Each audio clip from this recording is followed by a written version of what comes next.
ക്രിസ്തുവിന്റെ സമാധാനം നിങ്ങളോടുകൂടെ ഉണ്ടായിരിക്കട്ടെ. വചനകിരണത്തിലേക്ക് ഏവർക്കും സ്വാഗതം. കുഞ്ഞിനെ ഉറക്കിക്കിടത്തിയിട്ട് അവൾ ആ കുടിലിന്റെ ഒരു മൂലയ്ക്ക് പോയിരുന്ന് കരയുവാൻ തുടങ്ങി. ഇനി മറ്റൊരു വഴിയുമില്ല. എത്ര നാളിങ്ങനെ മുന്നോട്ട് പോകുവാൻ കഴിയും?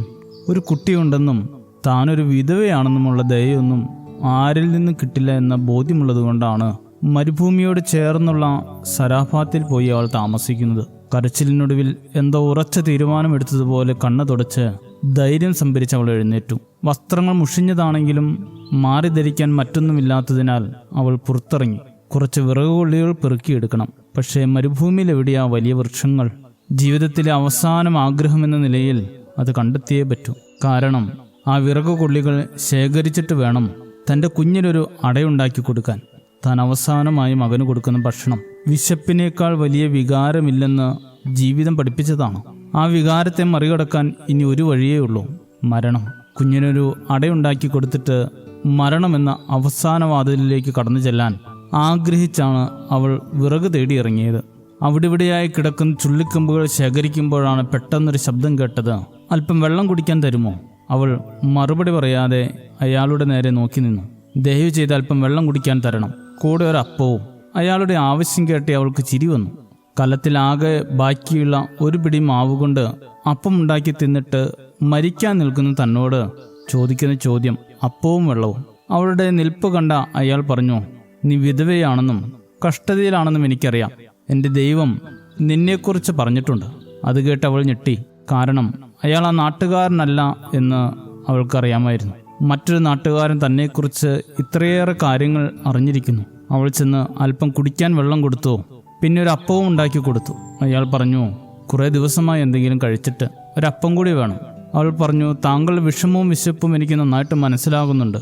പക്ഷേ ഒരു പിടി മാവ് മാത്രമേ എൻ്റെ കലത്തിലുണ്ടായിരുന്നുള്ളൂ. അയാൾ പറഞ്ഞു, നീ ഒന്നുകൂടെ പോയി നോക്കിയിട്ട് അപ്പം ഉണ്ടാക്കിയാൽ മതി. അവൾ പോയി നോക്കി. കലത്തിലെ മാവും ഭരണിയിലെ എണ്ണയും ഒട്ടും കുറഞ്ഞിട്ടില്ല. അവളുടെ അത്ഭുതം 3 വർഷത്തിലധികം നീണ്ടുനിന്നു. അതങ്ങനെയാണ്. വിശുദ്ധിയോടെ ജീവിക്കുന്നവരുടെ പ്രയാസങ്ങളിൽ ദൈവം സ്വർഗത്തിൽ നിന്ന് ദൂതന്മാരെ അയച്ച് അത്ഭുതങ്ങൾ കാണിക്കുമെന്നാണ് പറയാറ്. പക്ഷെ ഇവിടെ ആരാണ് ദൂതൻ എന്നതാണ് മനസ്സിലാകാത്തത്.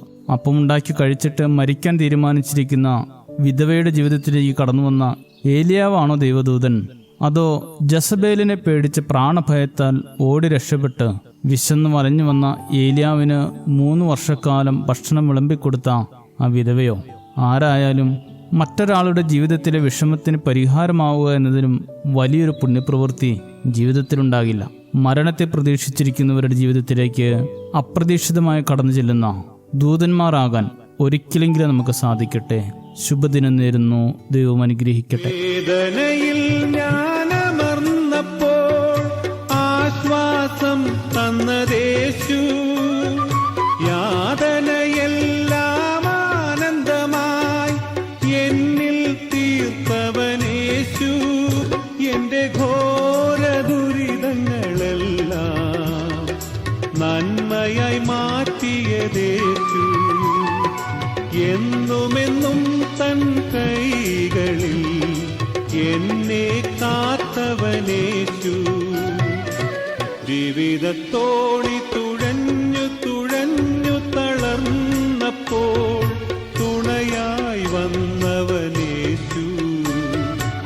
ദുഃഖത്തിൻ ചുഴിയിൽ മുങ്ങി മുങ്ങി താണപ്പോൾ തീരം ചേർത്തവനേശു.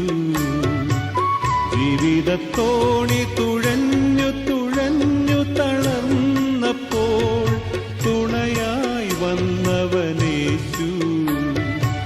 ദുഃഖത്തിൻ ചുഴിയിൽ